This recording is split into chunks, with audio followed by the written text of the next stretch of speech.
꾸준하지 않은 매출 성장과 그리고 영업이익의 적자, 이 부분이 저는 굉장히 걸리고 있는 부분입니다. 대한민국 국민 모두가 승리하는 그날까지. 안녕하십니까, 알뜰맨입니다. 21년도 11월 30일 정정 공시가 나왔는데요. 이 공시를 통해서 툴젠 상장에 대해서 여러분들께 정보를 알려드리려고 합니다. 툴젠이 어떤 기업인지 설명이 필요하신 분들은 상단에 링크를 올려놨으니 해당 링크를 체크해 보시길 바라겠습니다. 공모 청약일이 21년도 12월 2일부터 12월 3일까지 진행이 됩니다. 납입일과 환불일은 21년도 12월 6일 날 진행이 됩니다. 상장일은 21년도 12월 10일로 예정이 되어 있는데, 수요 예측 결과가 조금 참담한데 원래는 10만원에서 12만원 사이라고 되어 있다고 제가 지난 시간에도 말씀을 드렸는데, 이 수요 예측 결과를 통해서 모집가액은 7만원으로 확정이 되었습니다. 현재 한국투자증권에서 취득 수량은 35,714주이고 약 25억 원의 취득 금액이 발생이 되었습니다. 그래서 배정 비율을 보면은요, 일반 청약자, 즉 개인 투자자들은 25%의 배정을 받게 되고 기관 투자자들은 71%의 배정을 받게 됩니다. 또한 우리 사주 조합을 제외한 기관 투자자의 71%가 미달이 된 경우에는 5% 내에서 일반 청약자에게 넘어갈 수도 있다고 합니다. 수요 예측 참여 수량을 보면은 다른 곳에 비해서는 상당히 낮다라는 것을 알 수가 있는데요. 가장 많은 곳이 운용사였고 해외기관, 기타, 연기금, 이런 순서였습니다. 우리가 좀 안정적으로 바라보고 장기적으로 바라볼 수 있겠다 하는 지표가 바로 연기금, 은행, 보험 쪽인데, 여기 경쟁률이 5.89대 1밖에 되지 않았고요. 그리고 운용사 같은 경우에는 10.21대 1이 되었습니다. 그래서 총 경쟁률 같은 경우에는 29.54대 1로 굉장히 낮은 수준을 보였고, 이런 부분 때문에 개인 투자자들이 선뜻 구매에 대해서 망설이지 않을까라는 생각도 하게 됩니다. 일반 청약 배정 물량 같은 경우에는 25만 주인데 일반 고객의 최고 청약 한도는 8천 주입니다. 청약 증거금은 50%인데 7만 원이니까 증거금은 한 주당 3만 5천 원이라고 보시면 됩니다.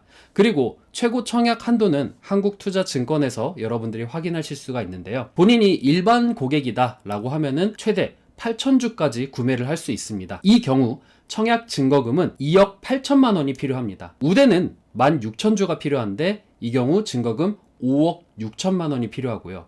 최고 우대 같은 경우에는 VIP가 될 수 있겠죠. 최고 청약 한도가 24,000주가 되는데 증거금은 8억 4천만 원이 필요합니다. 온라인 전용 고객 같은 경우에는 최대 4,000주가 청약 한도인데 증거금은 1억 4천만 원이 필요하게 됩니다. 최소 청약 주식수는 10주 이상부터 가능하기 때문에 내가 툴젠에 대해서 투자를 해야겠다라고 생각되시는 분들은 최소 3만 5천 원 곱하기 10인 35만 원이 필요하게 됩니다. 청약 수수료 같은 경우에는 VIP와 골드는 무료가 되고 프라임 같은 경우에는 온라인에서만 무료가 됩니다. 일반적으로 저도 그렇고 등급이 패밀리 등급이 될 텐데 이 경우에는 온라인이 2,000원, 오프라인이 5,000원 정도 소요가 되는데요. 내가 어떤 고객 등급인가 라는 것을 조회하기 위해서는 한국투자 홈페이지에 들어가셔서 우측 상단에 고객센터라는 부분이 있습니다.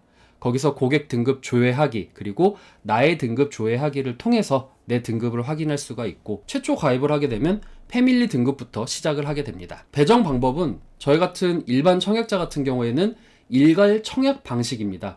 이 일괄 청약 방식은 균등 방식 배정과 그리고 비례 방식 배정을 도합한 부분인데요. 최초 균등 방식을 통해서, 이 균등 방식이 동일 수량은 아니라고 합니다. 이 균등 방식 이후에 추첨을 통해서 나머지를 비례 방식으로 배정을 하는 그런 방식으로 진행이 됩니다. 그리고 이 배정에 대한 결과는 2021년도 12월 6일 날 배정 결과가 통지가 됩니다. 다음은 환매 청구입니다. 일반 투자자들은 이 3개월에 포함이 됩니다.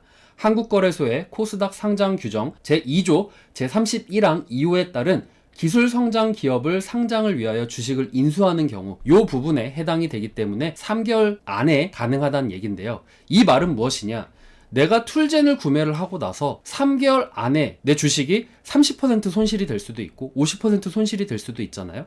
이 경우에 장 외에서 툴젠 이 기업사가 고객의 주식을 해당 가격의 90%까지 매수를 할 수 있는 부분인데, 자세한 내용은 이전 시간에 제가 올렸던 그 방식을 참고해 주시면 되겠고요. 예외적인 부분이 있다고 제가 말씀을 드렸습니다. 그 예외적인 부분은 내가 주식을 뭐 다른 데로 옮긴다라던가 내가 청약한 주식을 매도한다라던가 아니면 다른 계좌로 옮긴다라던가 이런 부분들은 해당이 되지 않고요. 그리고 코스닥 하락률에 따라서 차감이 되는 부분이 있습니다. 확정적인 부분은 공모가가 7만 원이기 때문에 요거는 확정으로 두고요. 그리고 코스닥이 1000포인트라고 가정을 했을 때 얘기를 해드리겠습니다. 코스닥 하락률이 0%다, 등락률이 0%였다 이런 경우에는 7만원 곱하기 90%를 해서 내가 뭐 한 주를 가지고 있었는데 손실이 50%든 100%든 간에 63,000원을 확정적으로 팔 수가 있다라는 거죠. 즉 나의 손실은 80%든 100%든 최대 10%로 줄일 수가 있다라는 거죠. 개인 투자자들의 보험적인 역할을 하는 겁니다. 내 주식이 63,000원까지는 보장이 된다라는 것을 확인하시면 될 것 같고요. 코스닥 하락률이 10%다 이런 경우에도 역시 이 계산법을 이용해서 63,000원까지 내가 받을 수가 있습니다. 코스닥 하락률이 20%일 때부터 하락률이 점차적으로 늘어나는데요. 하락률이 10%일 때까지는 1.1 곱하기 900포인트 마이너스 1000포인트, 1000포인트를 기준으로 했으니까요. 그리고 나누기 기준으로 하는 1000포인트를 하면은 이 계산으로 했었을 때 10%는 1이 됩니다. 이런 경우에는 하락률 0%와 동일한 수치가 되는데 이때부터는 마이너스 0.2가 돼요. 이 숫자가 0.9가 되기 때문에 계산을 하게 되면은 56,700원이 됩니다. 이런 부분은 우리가 좀 확인을 하고 넘어가야 된다라는 거 확인을 하시면 될 것 같습니다. 또한 여기서 플러스로 증권거래세 0.43%가 부과가 된다고 합니다. 자, 위험 요소를 한번 체크해 보겠습니다. 이 위험 요소에는요, 이 제넥신이라는 기업이 최대 주주입니다.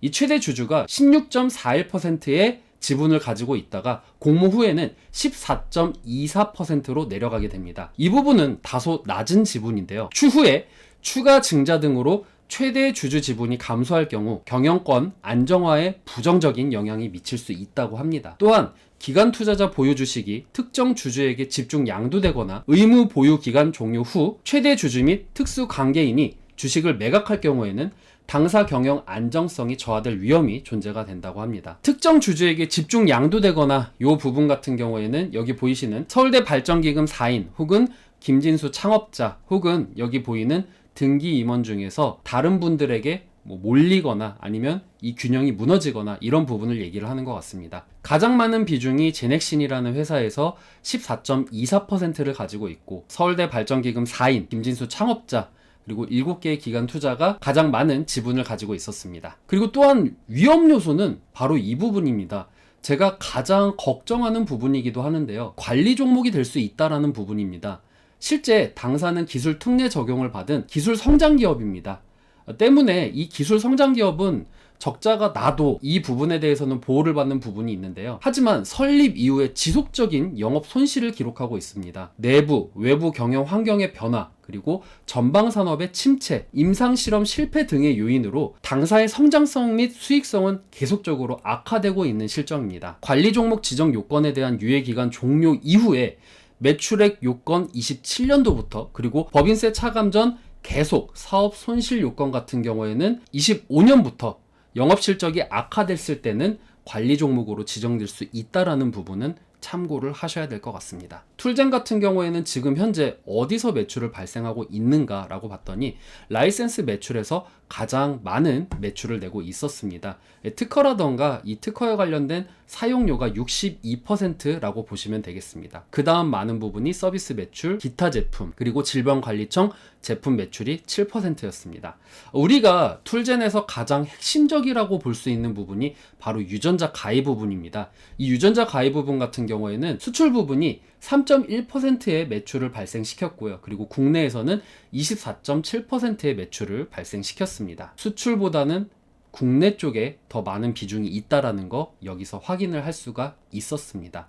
그래서 현재 매출이 어떤 식으로 일어나는가 봤더니 2019년도부터 계속적으로 적자가 나고 있었습니다. 꾸준하지 않은 매출 성장과 그리고 영업이익의 적자, 이 부분이 저는 굉장히 걸리고 있는 부분입니다.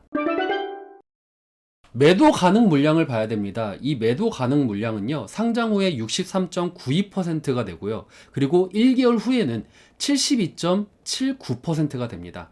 이 매도 물량이 단기간 내에 급증할 수 있는 부분이 있습니다. 그래서 이 부분은 우리가 체크를 하고 넘어가야 되는 부분인데, 상장 후 1개월 매도 가능 물량이 8.87%나 됩니다. 이 자금을 가지고 툴젠에서는 어떻게 활용을 할 것인가 라고 봤더니 1순위는 지급 수수료 부분입니다. 이 유전자 교정 특허 등록을 유지하기 위한 비용으로서 206억이 들어가는데, 특허 분쟁이 해결이 됐다 이런 이슈가 있기는 하지만 저는 그게 아직도 진행 중이라고 생각을 합니다. 물론 표면적으로 드러나 있는 건 없기 때문에 개인적인 추측이긴 하지만, 이 지급 수수료가 1순위라고 하면은 아직 그 노이즈가 끝나지 않았나? 라는 생각을 하게 돼요. 그래서 이런 부분이 오히려 좀 투자 심리를 위축시키는 부분이 아니었나. 차라리 연구 개발비가 1순위였다면, 그리고 가장 많은 비중을 가지고도 있죠. 이 부분이 1순위였다면은 그래도 사람들이 그래, 연구 개발비에 많이 투자를 하니까 그래도 이게 영업이익으로 늘어날 수 있겠구나 라고 생각을 하겠지만,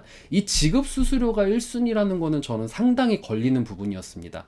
그리고 3순위가 운영자금, 4순위가 무형자산 포함 연구 설비 부분이고요. 이 지급 수수료 특허 부분에서는 어떤 식으로 지금 수수료가 진행되고 있나라고 봤더니 미국 특허가 가장 많은 퍼센트를 차지를 했고요. 보호예수 물량 체크를 한번 해보겠습니다. 총 발행 주수는 681만 6,713주입니다.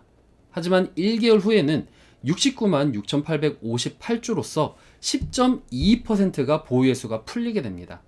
그리고 1년 후에는 두 차례 걸쳐서 진행이 되는데요. 각각 2.2% 그리고 1.65%가 보유예수 물량이 풀리게 되고요. 그 다음 3년 후가 역시 각각 두 차례 걸쳐서 진행이 되는데 9.98%, 16.4%가 보유예수 물량이 풀리게 됩니다. 그래서 제가 마무리를 드리고 싶은 부분은 일단 부정적인 부분을 꼭 체크를 하고 가시면 좋겠다라는 부분입니다. 가장 심각하게 제가 우려되는 부분은 계속되는 적자 및 특허 유지 비용이 증가가 되고 있다는 거예요. 공시에서도 나온 내용이지만 여기서 올리진 않았지만 특허 유지 비용이 해마다 늘어나고 있습니다. 이 부분은 좀 짚고 넘어가야 되는 부분이 아닌가. 그래서 내가 장기적으로 바라보는 투자자다 라고 하시는 분들은 꼭 이 특허 유지 비용을 체크를 하시길 바라겠습니다. 또한 1개월 후에 보유예수 물량이 10.22%, 이게 12월 10일 날 상장을 한다라고 하면은 9일 내지 10일일 것 같습니다. 10.22%의 비중이 보유예수 물량이 풀리게 되기 때문에 이 부분에 분명히 주가가 떨어지는 부분을 보일 수도 있습니다만, 그래도 환매 청구가 있기 때문에 많이 떨어지진 않을 거다라는 생각을 하게 됩니다. 최대 주주인 제넥신의 낮은 보유 비율이 좀 걸립니다. 16%대에서 14.24%로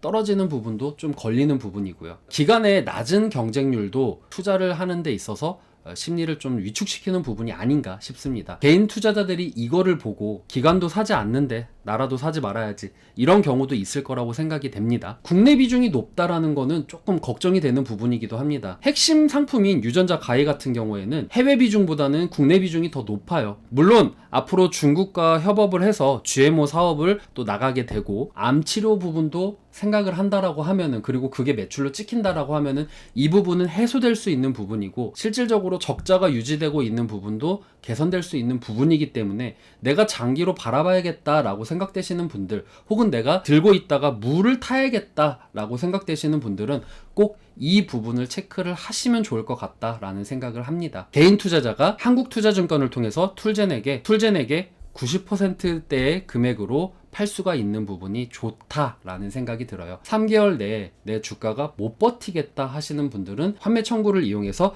탈출을 하시는 것도 방법이라고 생각을 합니다. 이런 부분 때문에 주가가 그렇게 많이 떨어지진 않을 것 같다라는 생각을 하게 되어요. 해당 주식 같은 경우에는 아무래도 다른 바이오주들과 마찬가지의 흐름을 갈 것 같다라는 생각이 듭니다. 실질적으로 안정적으로 매출을 찍고 있는 부분이 없습니다. 그런 부분 때문에 셀트리온이라던가 삼성바이오로직스처럼 안정적인 매출과 그리고 실제 수주가 많이 나는 부분이 있다. 만약에 툴젠이 그런 식으로 간다라고 하면 저는 적극 매수를 하십시오라고 얘기를 했었을 거예요. 하지만 실제 매출이 찍히는 부분도 없고 투자에 대한 부분들도 높고 적자가 난다라는 부분이 좀 걸리는 부분이기 때문에 아무래도 툴젠 같은 경우에는 다른 제약 바이오들처럼 테마성으로 가지 않을까 싶습니다.